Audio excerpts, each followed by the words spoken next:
Hey everybody, what is going on? I am Maximus Rex and this is Big Baby Reviews. Today's Dale Keown Day. It is Wednesday, so we are looking at the next issue in his Incredible Hulk run from the early 90s. This is issue 390, cover dated February 1991. Starting off with the cover. What I want to say about this issue here, I think the art just kind of finds a really happy medium, hits its stride, I guess, in the mix between Dale Keown and his inker here, Mark Farmer. They both worked on the cover here, so Dale Keown's been inking a few covers, and now we're kind of to the formula that is also within the comic. Still using screen tones, which is, you know, again, harkens back to Dale Keown's kind of his own style, where he uses a lot of screen tones and parallel line screen tones and different types that I've talked about in the past. Check out those old reviews. And I feel like what we're getting here is, you know, really close to what Keown is doing on Pitt with the musculature and stuff, right? It's often been talked about, and, you know, a lot of the facial expressions here, if you just kind of take out the nose there, that really does look like Pitt, and some longer hair, right? It's been said, Dale Keown definitely practiced his Pitt on the Hulk here, and this is a very Pitt-like Hulk. He's got the spittle here, that is that Dale Keown trope that I really enjoy, and he's just got a very ferocious expression, excuse me. And I've talked about how Dale Keown is great at facial expressions. We'll see more of it on the inside, and this is a great cover. And I kind of see it as like, this is like Rob Liefeld Hulk, I guess, is what Dale Keown was thinking or was inspired by. It's Hulk with, you know, big, huge Liefeld cable guns. You know, this one's, you know, ridiculous enough, hairdryer style kind of spaceship gun here, but, you know, that works. You know, the other one is just so big that doesn't even fit in the frame. I think is just the height of excess, but also, I gotta say, super awesome. And for, you know, which character in the Marvel Universe would seem most likely be able to lift a huge gun like this, I guess it would be the Hulk, right? Maybe there's more, but I mean, that's pretty much either conceit for him or the Thing or something. Great cover. Ferocious Hulk, some action, some bullets, very 90s. I think it's great. Let's open her up. So yeah, the artwork, I gotta say, with this issue is consistent and stellar throughout. Starts with a great splash page here of like, listen, is that not inspired by Terminator? Like that totally feels like that could be from that beginning sequence where we see the future, right, where the robots are taking over and fighting against John Connor and the rebel humans, right? I hear the music, right?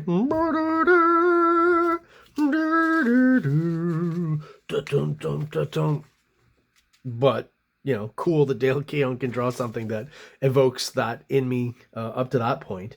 I think that's a great kind of starting image for this comic. And he's doing the Kirby here, right? Splash page and double splash. And here we're getting some super, like, this is, well, listen, there was a character he drew back in the Dragon Ring days. It kind of had this almost, at least not, maybe not the face, but the whole rest of the body was pretty much this kind of look. So I guess that was practice for this, but this stuff is awesome here. And it's, to me, it's like, you know, crossed with like Robotech. It's like he was into Robotech or something, kind of mixed, didn't go full manga and just kind of mixed it into his kind of American style, but he does already have a very fairly kinetic style that moves and stuff, so it works really well. Using that parallel line screen tone that I love all the way throughout here. I love these dark blue sections for the shading. This looks great on this paper. Great splash. This took a few hours, right? Took a few days maybe. Credits: Peter David, writer; Dale Keown, penciler; Mark Farmer, inker; Joe Rosenletter, and Glynis Oliver, colorist. All of them really doing a stellar job on this issue. They've been doing pretty good, you know, throughout the run, but there's just something about this issue here where I feel the art is just, you know, is it the fact that Dale Keown didn't do last issue? He had a bit of time off or something, took a vacation, I don't know, refreshed.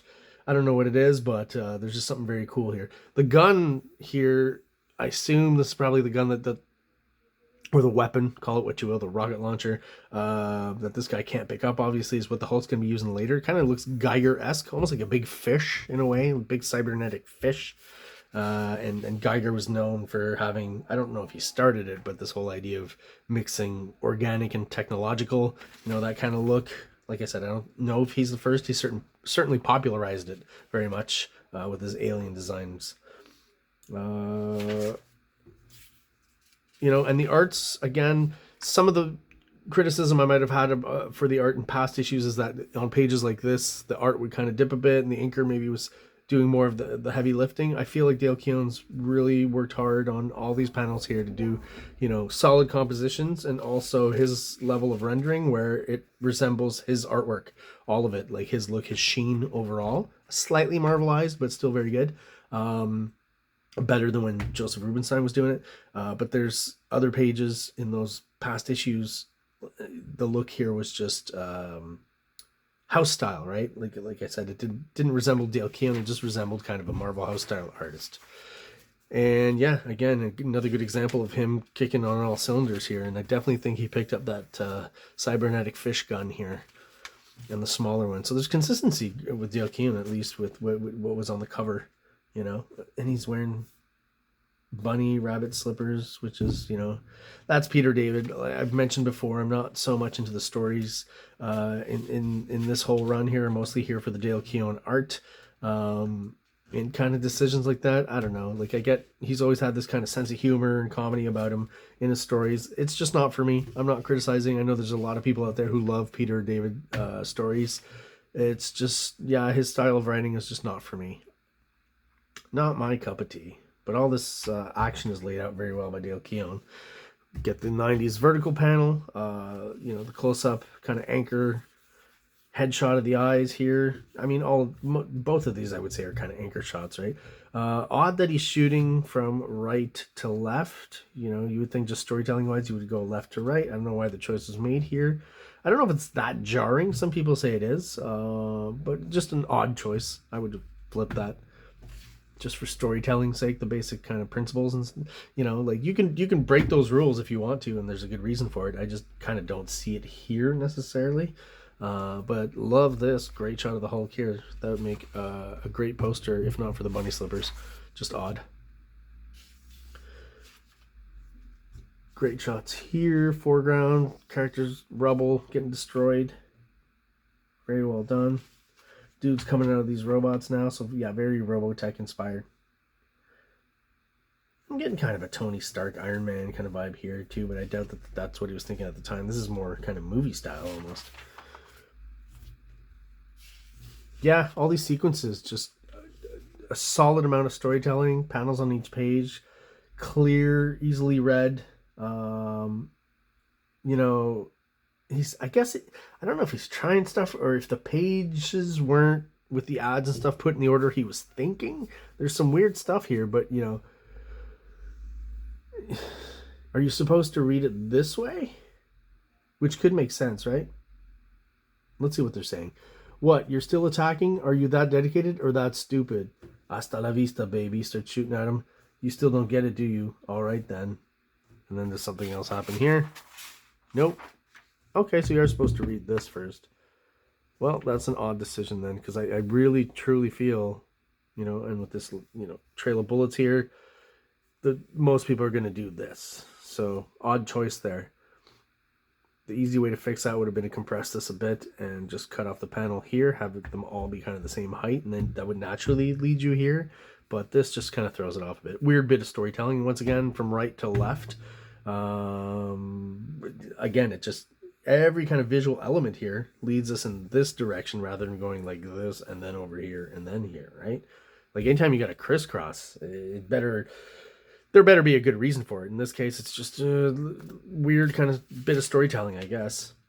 Do like how this, I mean, not a bad drawing in any way, great drawing, and it kind of mirrors the cover, right? Although the cover does have so much more ferocity in the facial expression here. How does the Hulk pick his nose? I mean, even something as simple as that. There's no way those fingers fit in that nose, right? No artist has depicted the Hulk with fingers fine enough to fit in his nose. And that might be why he's angry. He's constantly congested. As strong as he is, there's just something about his sinuses. So there's a sequence here with this gentleman looking at a belly dancer, I guess. Well drawn here. I wouldn't want to draw these tassels here and all this kind of stuff. Slightly complicated. Well done.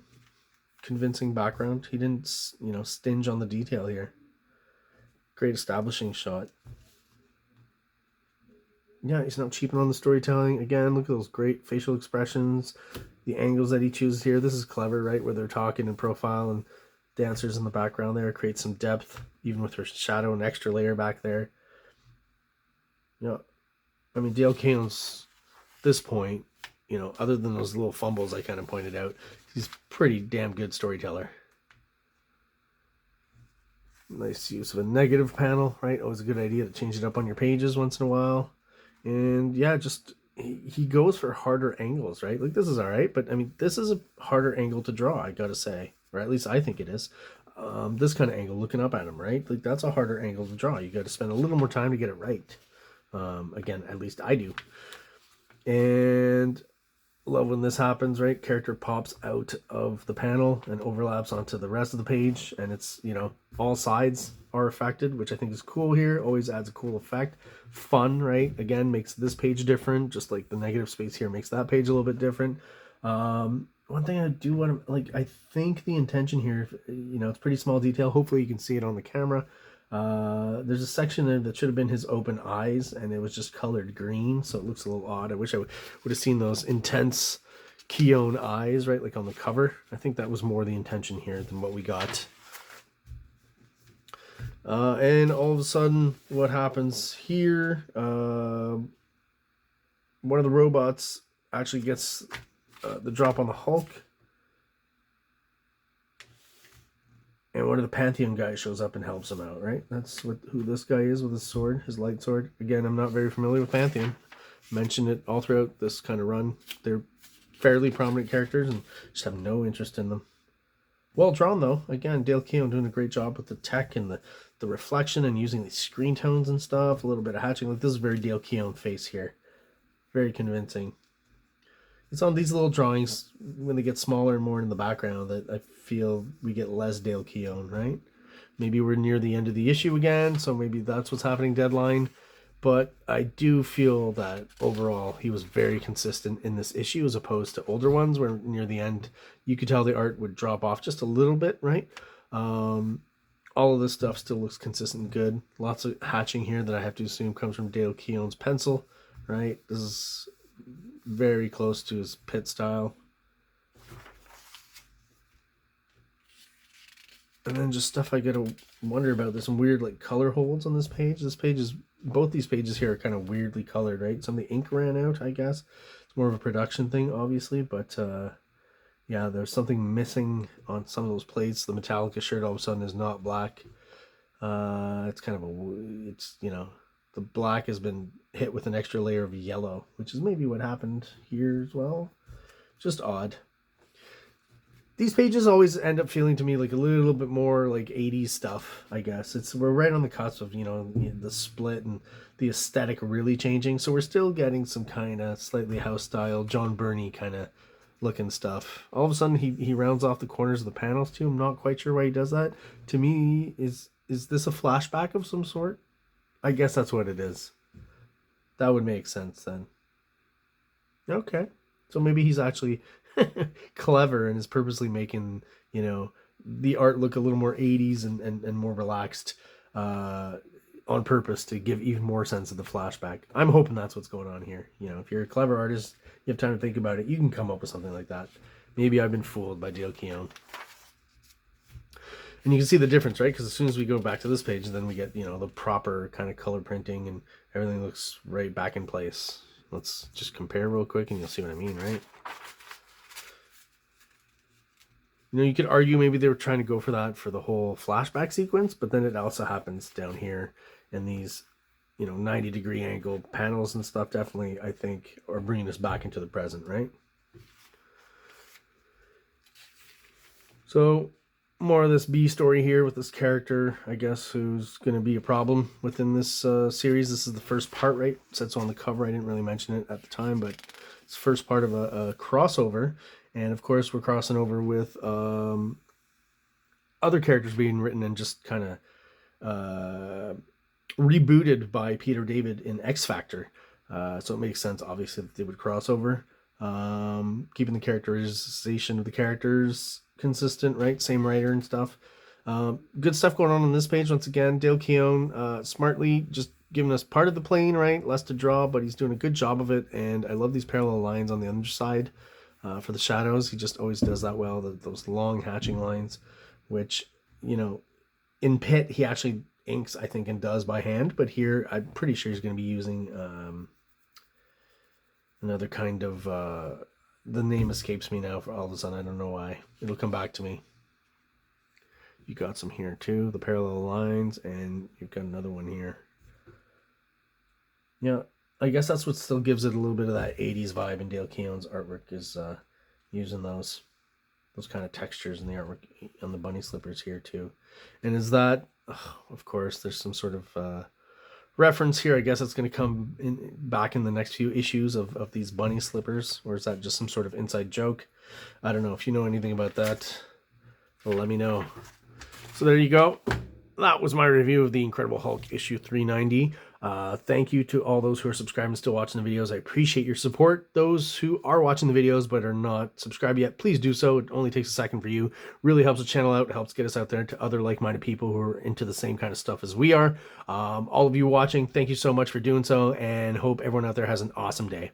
King Comics presents Big Baby, Volume 1, Issues 1 to 13, 204 pages of story and art. King Comics also presents Star Crasher one-shot, 32 pages, cosmic sci-fi surrealist adventure.